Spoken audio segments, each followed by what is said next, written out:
Hello, everyone. Hello, and welcome back to Winston Wednesday.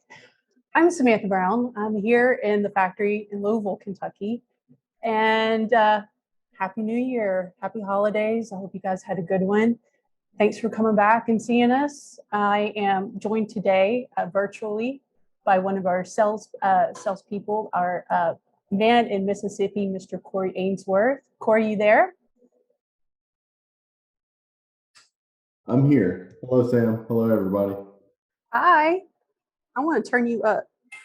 You don't mind. I got the remote. I got the control. Turn me up to 10. All right. Well, we've been through a year of these, and we've had a lot of learnings. We've got some new space, some new lights. I hope that you get some really good CVap basics today, which is what we're covering, CVap 101. So just before I jump into everything, a couple of housekeeping notes. Please keep yourself muted unless you have a question. Until then, please feel free to verbalize your question or write it in the chat. Either Martin or Ryan or Corey, who are in the virtual space, will share that with us. If you don't feel like sharing it yourself, then that's fine. I do encourage you, if you are coming into this event and you have a question already preordained or predestined, or you want to ask that question, go ahead and feel free. If we don't get it today, maybe we can address it another time. Maybe I can email you directly, or you can email me directly, and we can have a conversation about it. If you need extra support, contact us. At the end of this presentation, there will be a QR code, just another way for you guys to reach out. Scan the code and it'll hook you up to our website. Additionally, anybody who has been registered for this particular event will get a follow-up email once we wrap up, and it will take you to a link or website. It will house a link, and it'll take you to a website that will house this video along with any other pertinent links that we think that may benefit you. So today, who's this for? Who is 101 for? This is for people who are new to CVap and you want to learn a little bit about it. It's a 30-minute course today. It's kind of a broad spectrum, if you will, what we're going to be talking about. Nothing crazy in depth, no really big nerdy science. I'm not going to go off in depth and charts and anything like that. But the scope is a broad spectrum, basic CVap stuff that you should know, or you are curious about, and or may have some fuzzy details, but hopefully this will solidify that for you. So people that are new to CVap, people that have CVap, but it's maybe been a while and maybe you need a little refresher, or yeah. So those are the two big groups, I would think. Our next live event is going to be more in depth into the equipment differences, the differences between models and things like that. That'll be coming up in March, so stay tuned for a way to register for that event. And before we get started, any questions? Corey, do you have anything? I do not. Like you said, this is for people who have a CVap and want to expand on their knowledge of it, or people who are curious about CVap and want to know a little bit about it before they make a purchase. So, or Yep. brushing back. So, yep.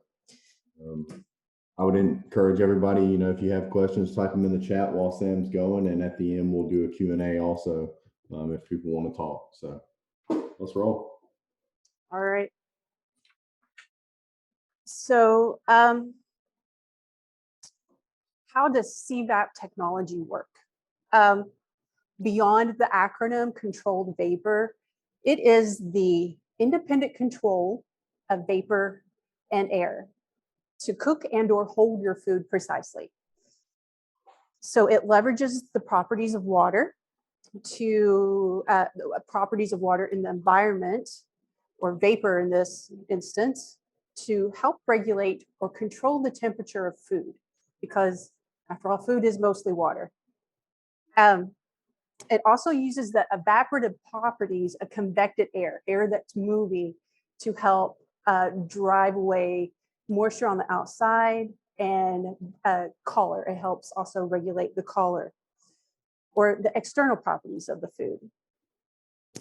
This gives the user, the end user, the processor, a really wide range of processing dexterity, from low temperature steaming, sous vide, roasting, overnight cooking. Oh gosh, there's just so many aspects along the spectrum of what this machine can do. Going back to the original motivation for CVap, holding fried chicken, these ovens kind of expand that property, expand that process, that knowledge, that science base. So who the hell am I? I've been thinking about that and how to explain to you who I am and my unique perspective and what I can bring to you and maybe help educate you a little bit more through the process. I'm a classically trained chef. I've got more than 10 years of experience in food service. I also have another 8 years in research development in one of the largest pork producers in the world, the largest pork producer in the world, working in research and development. So I know how the big guys make all sorts of stuff, thousands of pounds of hot dogs and lunch meat and all of those fully cooked proteins. And I know how they do that. And it all goes back to being able to independently control vapor and air and the relationship between the two. And these ovens, they're the equivalent of those large batch houses that commercial food manufacturers use, just on a smaller footprint.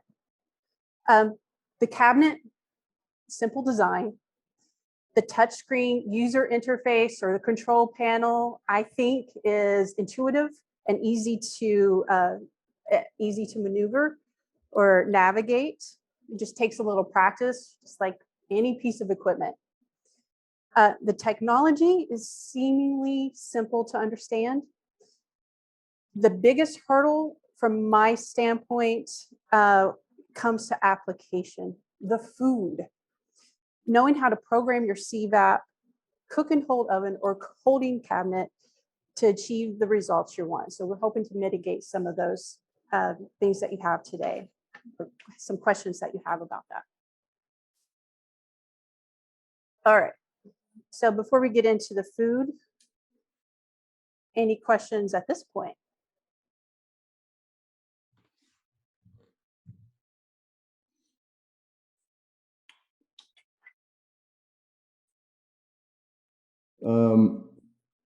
Somebody asked why Winston, and there seems to be a lot of options, and he hears Winston is best, but he doesn't understand why. I don't know, who we would be in comparison to in your mind, but when you think about people who do humidified holding cabinets or cook and hold ovens, it's a narrow list in that space. But all of the humidified holding cabinets that are our competitors kind of work the same. They use air heat as their temperature source, and then they use water as a humidity source based on the water and texture of the product that's in there. We do it opposite. We use water as our temperature source, and we use air based on the texture of the product that's in there. And the reason that we do that is because water is a more efficient way to transfer heat than air is. Air is a way to create dehydration on the outside, which is actually it's evaporation and it's cooling. So it's harder to heat a product with air than it is water.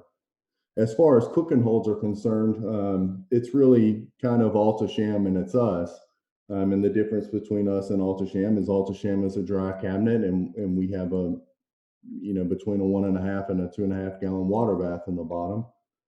So instead of using the food product's moisture in an air venting system on the appliance, we use a water bath to fill up our oven. So it creates higher yields, it creates more moisture retention. And we also have the ability to do browning, because our elements are inside the cavity and not behind a wall, doing the halo heat technology. When we train customers, sorry, that's my timer. When we train customers, we typically use popular products. For general market users, today you're going to see a cheesecake application. You're also going to see a prime rib application. And those that are for our school nutrition professionals, we're going to look at some taco bowls. And that's going to be the first demonstration that I'm going to show to you today. The taco bowl is going to be rice and a turkey taco meat from Jenny-O. So I'm going to go ahead and break out my rice that I have behind me holding. So make a little space. We'll grab these.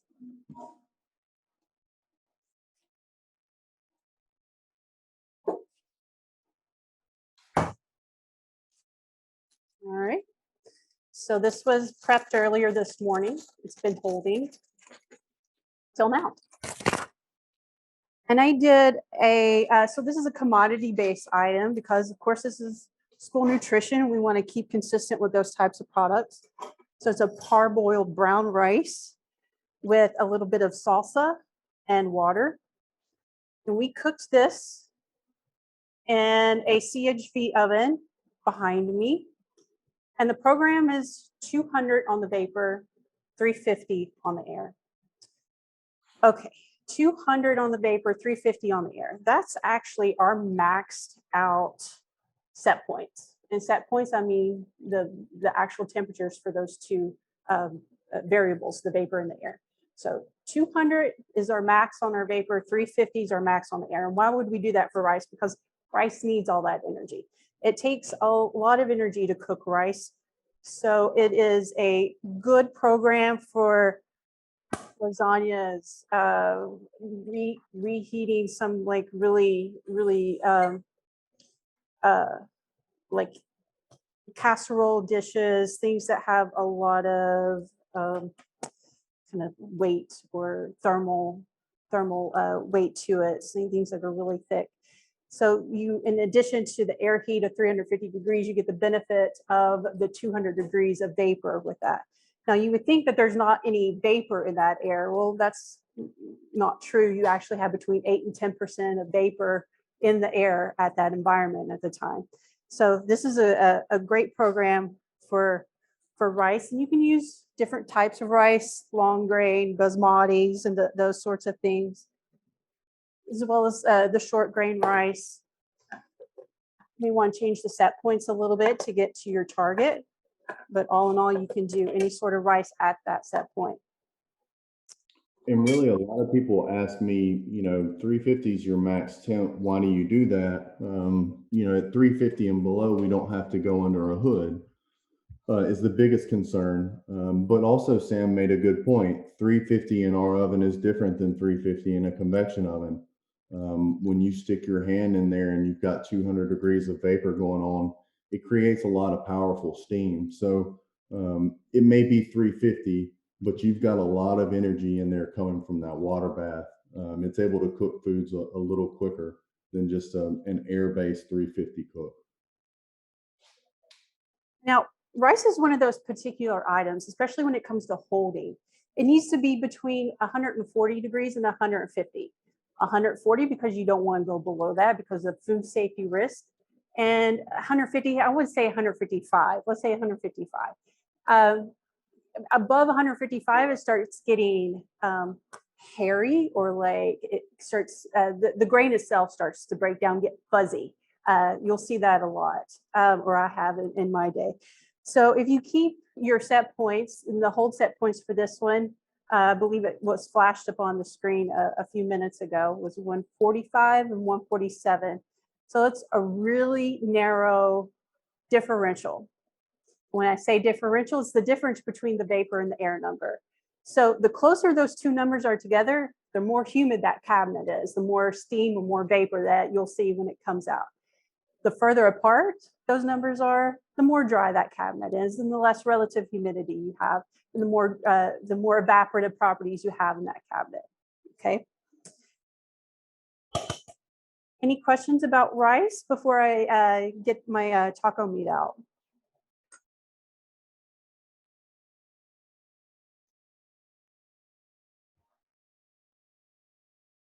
Okay.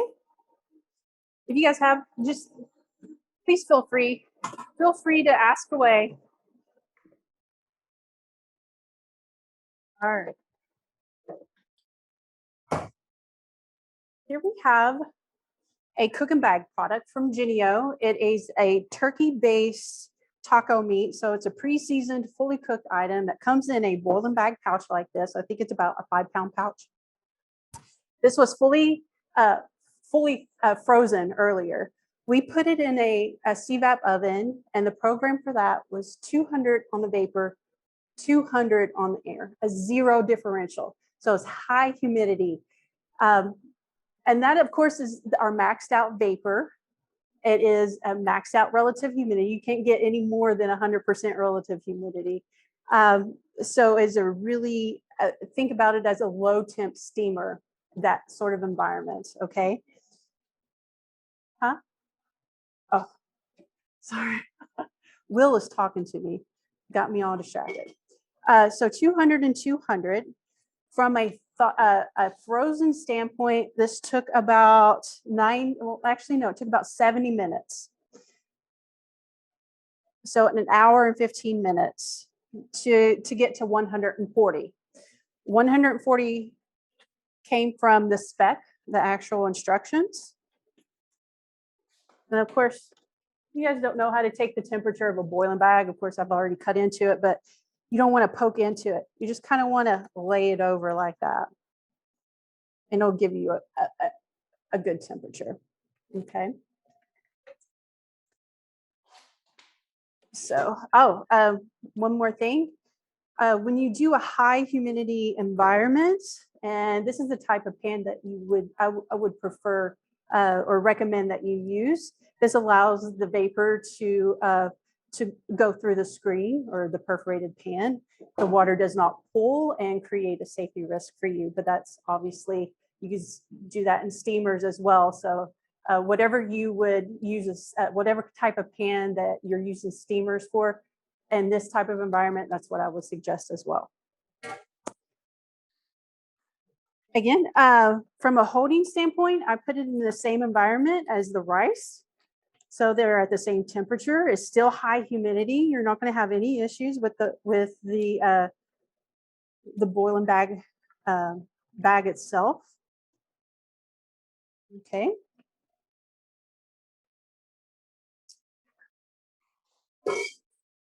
And at this point, you portion it out. These are really nice bowls. These can actually be put right back into the same holding oven. So you can portion this up right after breakfast, put it in holding until you're ready to serve for lunch. Also, from this standpoint, you can, I'm really not for sure. I mean, every school system is doing it different. So toppings, how would you handle that? You could put out a bar. I don't know how COVID and everything that may be an issue, but from this point on, you just kind of customize it, just like a Qdoba or Moe's or Chipotle or those types of places.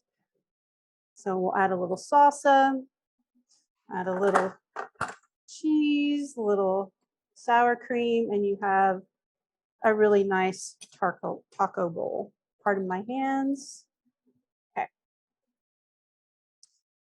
You know, one of the funny things about steaming in our CVap cabinets is, as Sam alluded to, the max temp on the water is 200 degrees. So you're really low temperature steaming, and people equate steam with 212 or higher. But you know, one of the things Sam and I were discussing earlier is a lot of customers throw a lot of things into steamers. And the extra temperature will get you there faster. It will also cause overcooking and even drying out. I mean, you can steam the water out of a product in a steamer. So yes, the CVap is going to take you a couple more minutes than the steamer, but your food is also going to be at more of a just cook quality when you get there. It's going to go into a hold better. But you're also talking about steam capabilities out of the oven that you can also roast, bake, sous vide. You can do so many more applications out of it. So being able to do the bag products like this and then have them drop into a hold, you're really not worried about the time. Like Sam said, you can throw those bags in there after breakfast. They're going to go into a hold after they've reheated. You don't have to touch them again until it's time to plate up.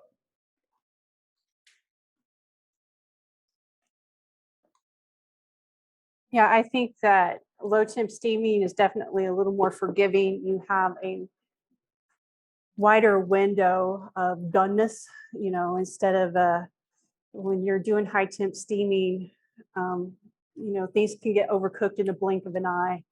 When you're low temp steaming, you have, like Corey said, yes, it may take a little bit longer, but your doneness window could be much wider, quadruple the time. So a little more forgiving, that's for sure. Okay. All right. Taco bowls. So 200 and 200. So, well, any questions before I move on? We did have one question about using things other than water in the water bath, I believe. I advise that it's not really recommended. It won't have the effect that you think.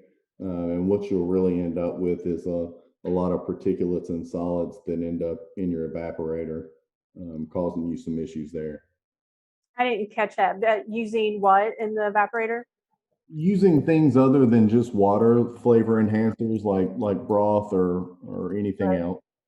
Yeah, there's been, I have not personally tested anything like that, but there have been a few chefs that I've spoken to who will put some aromatics in the water, tea, certain herbs, things like that, that they just want to get, a wisp of flavor or whatever it is they're wanting to incorporate into their product.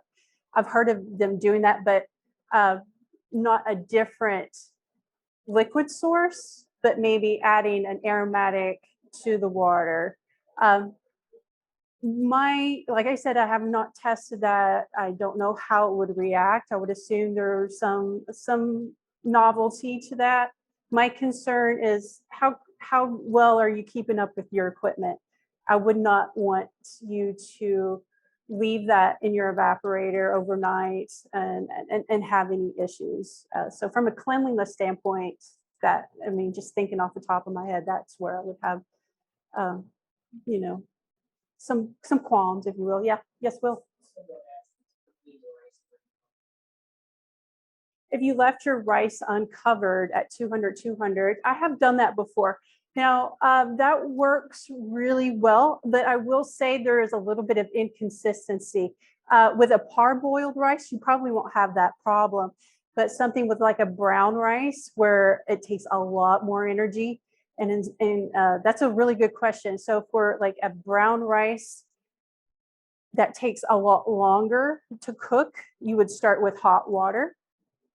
And you kind of want to keep that climate in the pan the same, and nice and tight and pulled to the product itself. So to answer your question, on a white grain rice, you'll be fine. On a brown rice, you're going to see some inconsistencies. Fair enough? Yeah, we also had a question, how sous vide performed in a retherm oven or a cooking hole for that matter.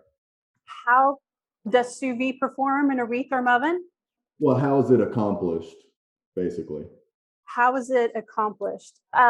So there's two ways that it can be accomplished. All of our ovens, CHVs or the classic cooking holds, and the retherm ovens have a sous vide mode. The sous vide mode is found through the programming. It is part of the air guide. So when you set your cook and hold program, you set your time, you set your vapor, and when you get to the air portion, you can set it to sous vide. There's a caveat. That can only, in sous vide mode, the vapor can only go up to 150. There are electrical, you kind of max out your electrical in that aspect. I'm not going to go into a lot of detail here. This is broad CVap 101, and that's a little more in depth than I want to do, but you can do it that way. You can also set your vapor equal to your air to get 100% relative humidity. So instead of a water bath, you're using vapor bath. Okay. Does that answer your question?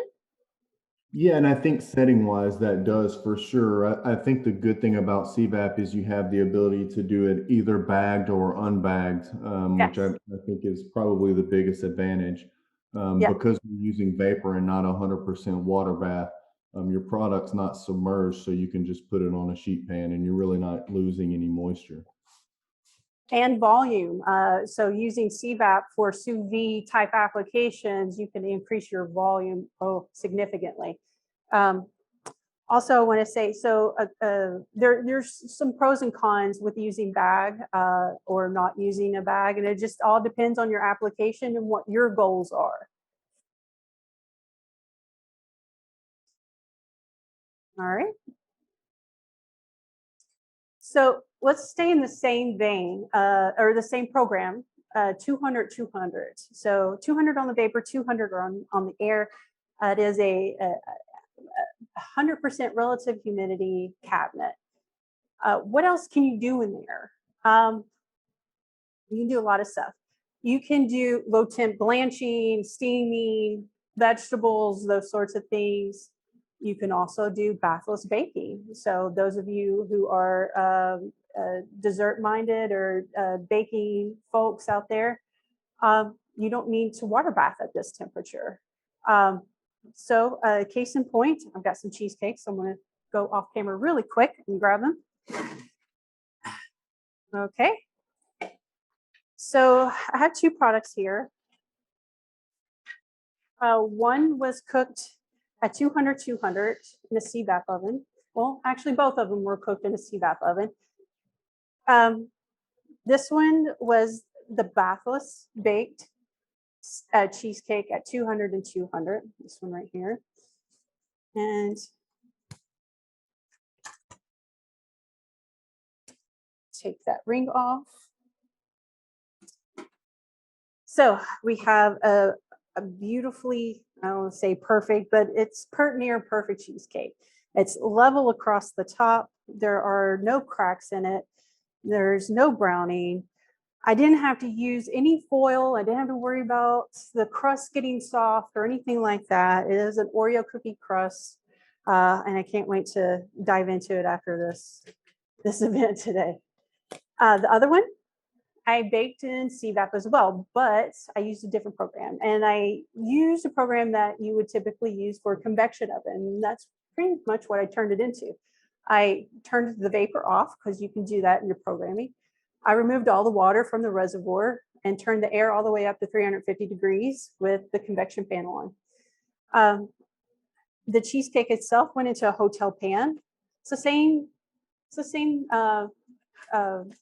recipe, the same pan, the same crust. The only difference was the cooking program. And obviously I had to put foil around it because I did a water bath and it makes a mess. I don't miss that. I don't miss that at all. In fact, I'm glad that I found bathless baking. So let me unring this guy. Okay. Now, I'm not discriminate against cheesecake. I would eat the hell out of both of these, okay? But we're talking about people that are very discriminate or very discriminate about their cheesecake. So let's talk about these visual differences. Obviously, the collar. You got a lot more collar on this one. So 350 with a water bath.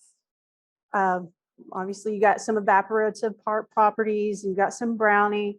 If you look a little closer, I don't know if you can get in there, but you can see that the edges are beveled. So what happened is that it got really hot on the top. It puffed up like a souffle, and when it cooled, it sunk. Now, this is a really mild example of that. And if you guys have baked cheesecake before, you know what I'm talking about. So yes, it's going to taste the same, but from a quality standpoint, this is the goal. This is the gold standard, and this one is not, in my honest opinion, from knowing cheesecake, CVap and cheesecake for as long as I do. So I'm not going to cut into these right now. I'm pretty sure that the camera's not going to be able to capture any differences, but you know, when you've had cheesecake that's really grainy, it got too hot. It got too hot. And that's what happens sometimes when you use a water bath, or maybe you don't even want a water bath your cheesecake at all. But there are definite advantages in using this program, 200 on the vapor, 200 on the air for cheesecake. What else can you do? You can do creme brulees. Creme brulees work beautifully, like a dream, no water bath. Flan and those sorts of things, flourless chocolate cake. So anything that you cook or bake with a water bath, you don't need to do that here. I would say another benefit there is consistency. You know, when you're using a 200, it's a completely 100% humidity environment. You have less temperature zones in your oven than you would in, say, a convection oven, or even our oven. When you turn the air up, you're going to have hot and cold zones, you know, by the door, by the gasket, at the top of the unit, whatever. When you're using 200, the entire environment is 100% moisture. That bottom cheesecake is going to be the same consistency as the one on the top and the one in the middle.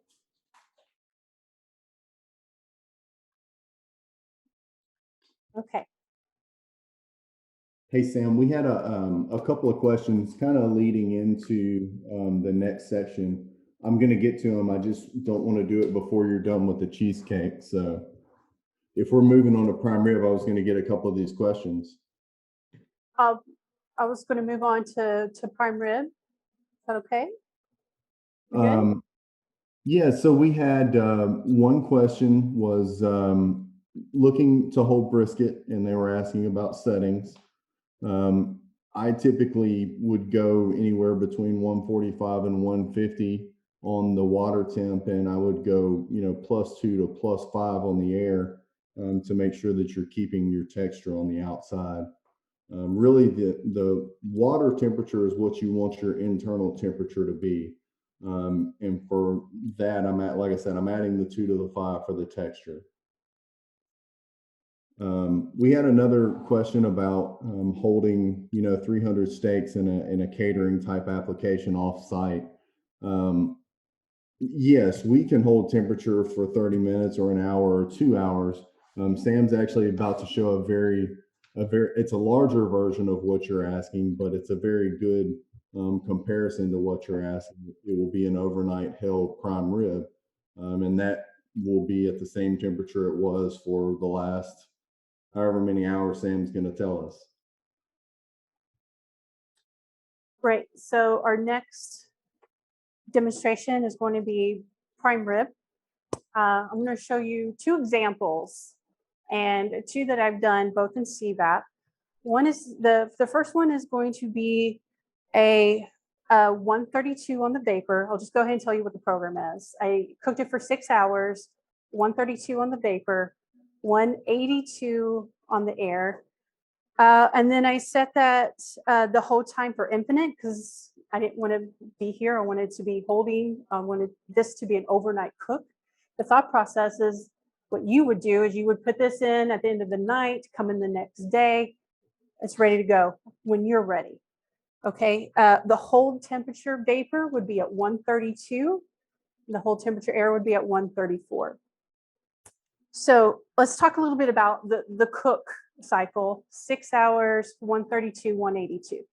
So that's a 50-degree differential.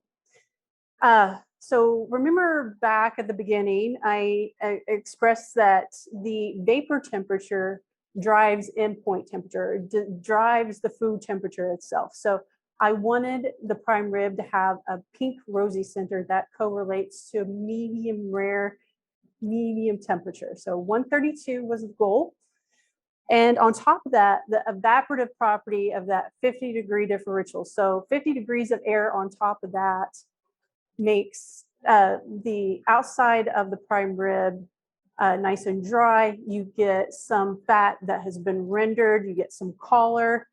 Most importantly, this is like the happy medium. So if cooking is a spectrum, and we're cooking prime rib, you've got the fast and you've got the slow. This is somewhere, I want to say in the middle. So, well, actually, no, it's slow. This is low and slow. It's an overnight cook, but it's a 6-hour cook, but we kept it holding the entire time or overnight. So this went in at 4 o'clock yesterday. I started the program, cooked for 6 hours. So about 10 o'clock last night, it automatically rolled into the hold. All right. So I'm going to pull this guy out.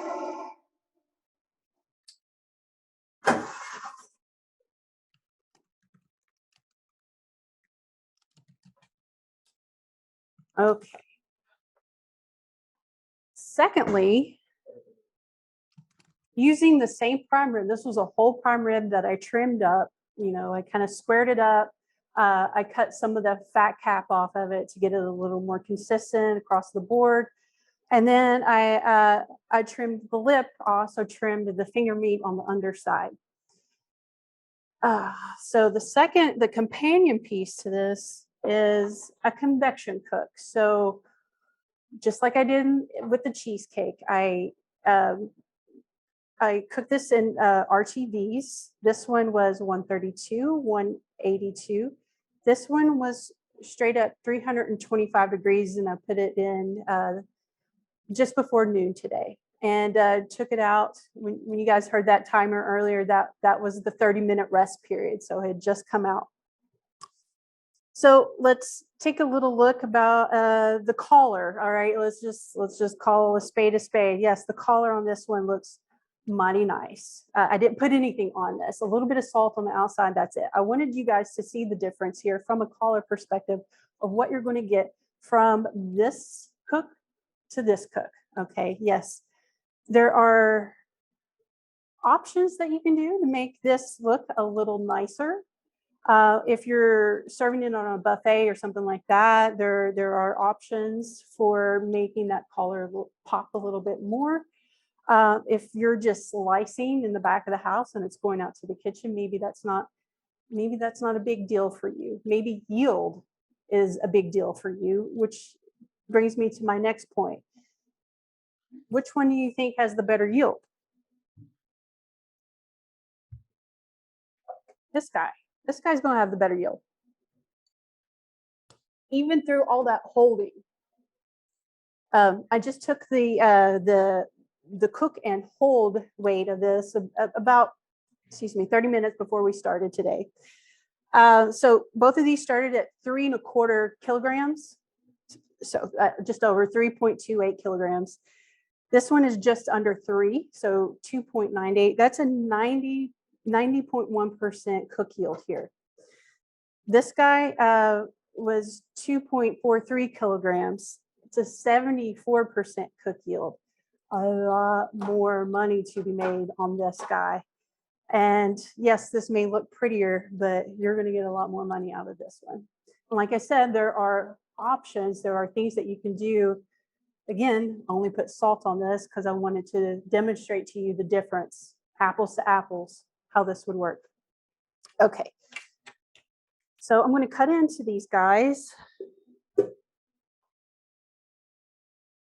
Will, is it okay? I'm moving around. Some people ask me, because in the cook and hold space, like I said, it's us and Alta-Sham a lot of times. And some people ask me what the difference is, aside from talking about a water bath and the fact that the halo heat is different than having your elements inside the cabinet. What Sam did right here is a perfect illustration of why we're different. We can get you a prime rib that has little color, but has 90 or above % yield. We can do 94, 96% yield if you wanted to. Or we can traditionally roast one at 325 and get you a very pretty prime rib at 74% yield. The thing, Sam's probably going to show you in a minute is we could take that 90% yield or 94, 96 and throw it under, a convection oven on broil, or we could have a salamander, or any number of high temperature devices to get that color on the outside after we've cooked the internal temperature the way we want it. It gives you a lot more flexibility and a lot more options.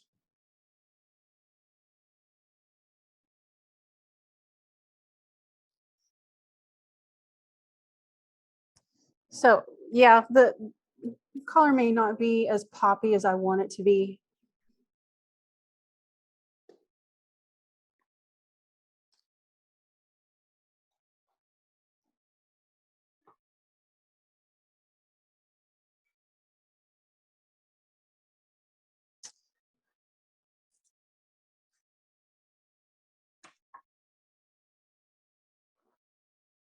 So from a consistency standpoint, you can maybe this, so from a convection cook, you're going to have stratification in the cook itself. So you're going to have in pieces that are well done or medium well. From a CVap standpoint, you're going to have a more usable, edible, I would say usable medium to medium rare portion than a convection cook. The collar on the end piece is going to be much more pinker. So from left to right, top to bottom, the prime rib itself has a pinker collar.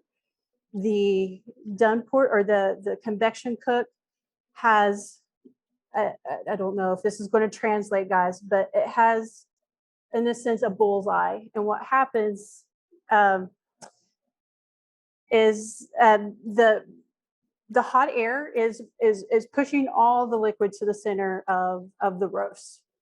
And if you do not let it rest properly, it will, when you cut into it, all that liquid or all your yield basically comes out of it, and moisture. So there's a moisture retention here. This guy obviously had to sit a little bit longer. And if I set just a little longer on the cutting board, you're going to see a lot more weeping or a lot more purge come out of this one versus this guy. So a lot more moisture stays in the 132, 182 cook versus the 325 cook. There's a color difference as well. Again, we're doing our best to kind of translate that. And what happens is you get the graying on the outside, pink towards the center, and then you have a bullseye. So it happens when you cook really fast, and like this guy. Can we see it? Oh, it's not bad. You see it in person, it's a little more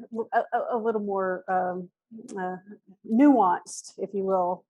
So you have to make choices with the convection prime rib. You have to cut from the end for the people who want a more well done piece. For ours, it's going to be end to end the same temperature as Sam said. That's not going to do much for your medium to medium well crowd, but you can always slice that off of a 90+% yield prime rib and cook it more for those people. So I think your biggest problem with our prime ribs is you just don't have any jus left over. You got to use beef stock. Yeah. Just kind of staying in that same line of cooking holds, and it doesn't really matter how many pieces you put in there. It's not going to change. It may change your cook time, but it's not going to change the outcome. So I know some of the competitors, when you put, 2 pieces at the top, 2 pieces in the middle, 2 pieces at the bottom, the ones at the top are going to be your medium wells. The ones in the middles are going to be your mediums, and the ones at the bottom are going to be your medium rares. You don't see that here. The stratification or that whole temperature stratification, that range that you see in some competitors' ovens. You're not going to see that here. 132 at the tops, 132 in the middle, 132 at the bottom.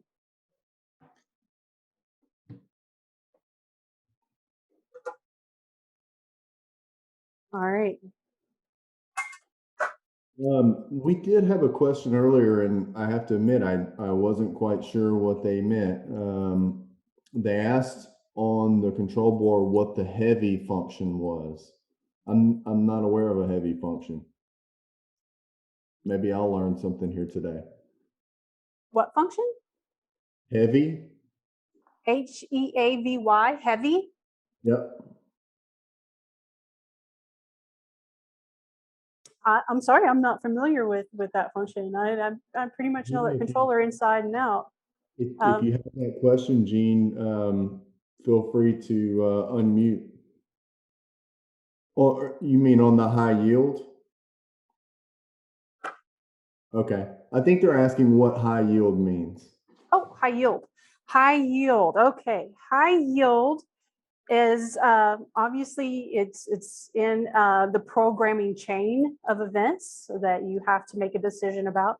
High yield is typically for large whole muscle meats, and it is an algorithm. It's basically a cooking cycle augmentation. So if you are cooking, let's say we were doing 4 hours on these prime ribs with high yield engaged. I did not do high yield here. Okay, just FYI. But let's say you are cooking prime rib day in and day out, and you want a little more yield on, or however much yield you want to get incremental. You can use high yield option in the programming. What it does is, if your program is for 4 hours, let's say, it will decrease your cook cycle by 25% and roll into your hold. So if you're cooking for 4 hours, it will decrease your cook to 3 and automatically roll into your hold. So if your cook cycle is 12 hours, it will decrease it by 3 hours and roll into your hold. Yeah, and that's all an effort to get an extra 1, 2, 3% more yield for your whole muscle roast. Yeah, and for people who have legacy equipment versus the new equipment with the touchscreen control, the algorithm has changed some, but the principle is the same. It's basically a function of the timer, like Sam said. Instead of being on constant cook, as we say, when your timer of your cook cycle goes out, it goes directly to the hold cycle. In high yield at 75% of the time of your cook cycle, it's going to start coasting down to a hold gently. So by the time that your timer's out, you're actually at your hold temp. You're not starting your drop then. Yep. All right. Any other? We did have a question. Do the hold and serve drawers feature the same air water settings as the unit shown here? Oh, the same settings? No, the verbiage on the drawers are a little bit different. So the new line, which was, I believe, released in 2019, just before I started working here, uses vapor and air as the control points. When you look at the drawers, you see food temperature and you see food texture. I'm looking over here because there's a drawer. Food temperature relates to the vapor. Food texture relates to the air, and that goes back to endpoint temperature on the vapor. Vapor, it equals food temperature. Food texture is, and I believe it works in differential. It's not a one-to-one. So if, for example, you have, you're holding tortilla chips, the program for that is 90 and 90 in a drawer. So that's 90 on your food temperature, 90 on your food texture, and that is 90 plus 90. So the actual endpoint temp is 180. So you add those two to get your air temperature. Clear as mud? But that's how the drawers work. And if you need more guidance, please feel free to reach out to us. And that holding only, those are for holding, they're holding drawers, so holding only, no cooking. Yeah, and our nomenclature has changed from the older equipment to the newer equipment, but one thing really always stays the same. We work left to right, and we always start with our water temperature, and then we do our air temperature. So whether it's food temp, whether it's vapor temp, browning, texture, air temp, whatever, we start with water and then we do our air for our total temp. I do a lot of shorthand. Corey and I will be like, did you do 240, 350 on that? Or sorry, that's a bad one. Did you do 120, 280? And 120 always means the vapor. So we kind of take that for granted sometimes. I'm glad you said something about that. All right. Some good questions. Anything else, guys?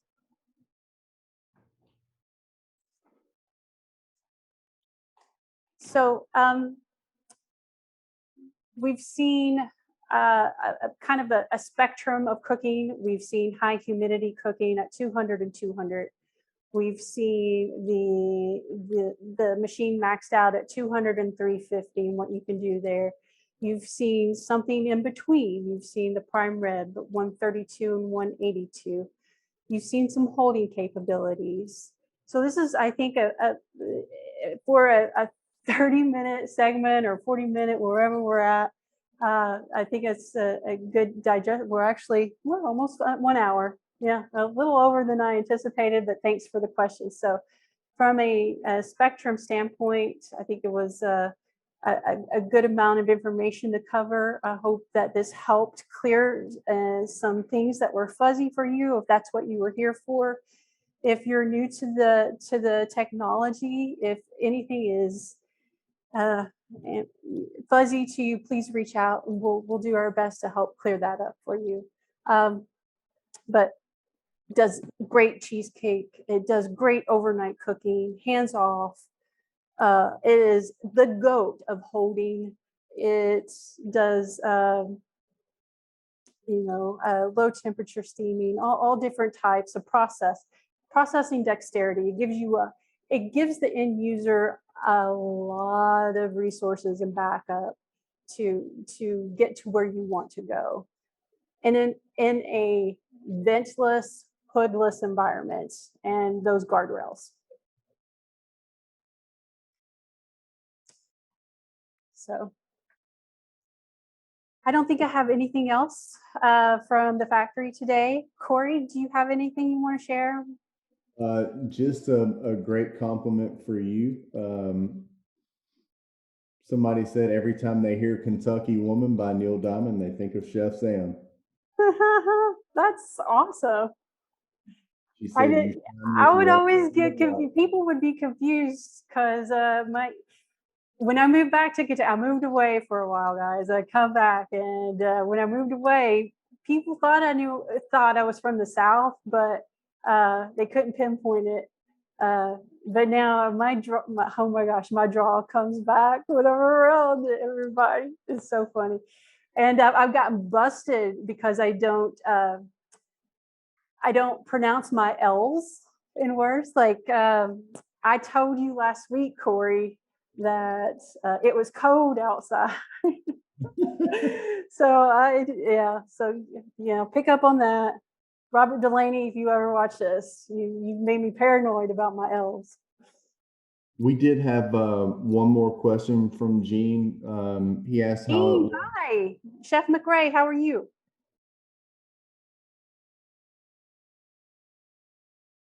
I don't know if he can speak up, but he said he's good. He was asking how it was on blanching vegetables.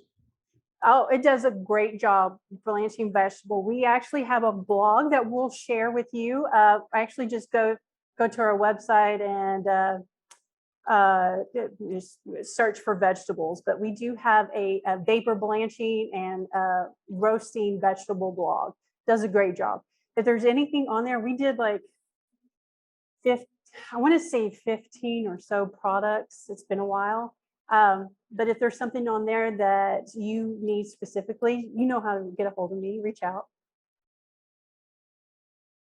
That 200 would be the program though. That would be a good program to use for blanching. All right. Corey, you there was one more thing I wanted you to touch upon, and that is the equipment grants for school nutrition professionals. I think that got extended. You want to just touch upon that just real quick before we head out today? Yeah, anybody in the school nutrition space, we do a grant every year. It's part of the School Nutrition Foundation. You can find it on their website. But it's a grant for up to 10 pieces of equipment of your choice. It could be 10 holding cabinets or 10 ovens. But one lucky winner every year gets 10 pieces of free CVap, and honestly, it's program changing. I mean, you guys know, 10 pieces of equipment's multiple sites worth of equipment. So that's program changing stuff right there. They've extended the deadline to March 31st. So please, I know time is short and people are short and we're all working. It seems like harder than we ever have, but if you have time, please go fill that out. Thank you for saying that, and thank you all for your time and your attention today. Please feel free to reach out anytime. Corey, everybody there, thank you so much for coming and assisting me virtually today. Oh, Rob and Holly and Will and Ryan, another successful event. Thank you all, and take care. We'll see you soon. All right. Bye-bye, everyone. Everybody.